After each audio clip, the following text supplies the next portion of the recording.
Padma Joshi from NDTV बोल रही हाँ ये पीडोफाइल है, रेपिस्ट है, ट्रैफिकिंग करता था, पर हाँ वो पावर ब्रोकर भी तो था, वो नहीं देख रहा। ऐसे तो वो पावर ब्रोकिंग करके कमा रहा था।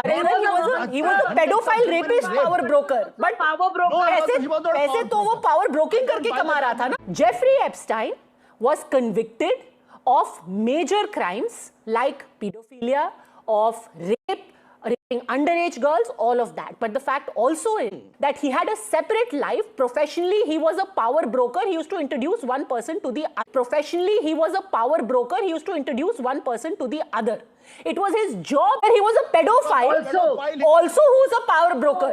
He was doing things on the side, but basically he was a power broker. बड़ा सवाल यह है दोस्तों कि वो एंकर जिन्होंने बेशर्मी की सारी इंतहाएं पार कर दी हैं, वो अगर माफी मांग रहे हैं तो इसके पीछे की वजह क्या है? दोस्तों एनडीटीवी की एंकर है पद्मजा जोशी। उन्होंने कहा कि एप्स्टीन जो था वो पीडोफाइल था, लेकिन वो पावर ब्रोकर भी था। एप्स्टीन को पावर ब्रोकर की तरह बता रही थी पद्मजा जोशी, और ये भी बताती थी कि पैसे तो वो पावर ब्रोकिंग से कमाता है। ये शब्द हैं पद्मजा जोशी के अपने डिबेट में, और हमें फैक्ट्स पे आना चाहिए। और उसकी एक सेपरेट लाइफ थी।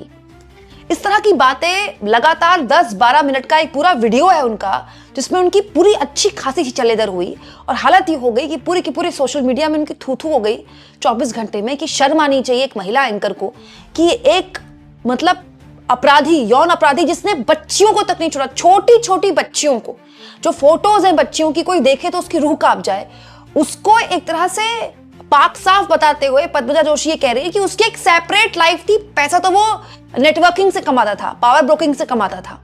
जब पद्मजा जोशी का ये वीडियो बहुत जबरदस्त तरीके से वायरल हुआ और उनकी थू हुई, तो पद्मजा जोशी ने माफी मांगी है। बिल्कुल दोस्तों, मुझे तो अपनी आंखों में यकीन नहीं हुआ जब मैंने देखा कि किसी एंकर के अंदर इतनी भी शर्म बची है कि वो ऐसी हरकत करे, उसके बाद माफी भी मांगे। लेकिन पद्मजा जोशी ने माफी मांगी इसको लेकर और कहा, मैं सबसे पहले ये बात बिल्कुल स्पष्ट करना चाहती हूं, जेफरी एप्स्टीन एक बाल यौन शोषण करने वाला, बच्चों का बलात्कारी और सबसे घिनौना यौन अपराधी था। मैंने ये बात हमेशा कही है और अब भी कह रही हूं।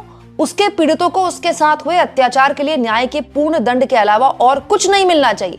मेरे शो के कुछ अंश जिसे चुनिंदा रूप में संपादित करके, एडिट करके ये दिखाने की कोशिश की गई कि मैं कुछ और कह रही थी, ने लोगों को आहत किया है। हालांकि ये बात पूरी तरह से गलत है। मैं टीवी बहस के दौरान मेरा ऐसा कोई इरादा नहीं था। फिर भी मैं समझ सकती हूँ कि उन अंशों से कई लोगों को दुख पहुंचा। इसके लिए मैं किसी भी गलतफहमी के लिए तहे दिल से खेद व्यक्त करती हूँ।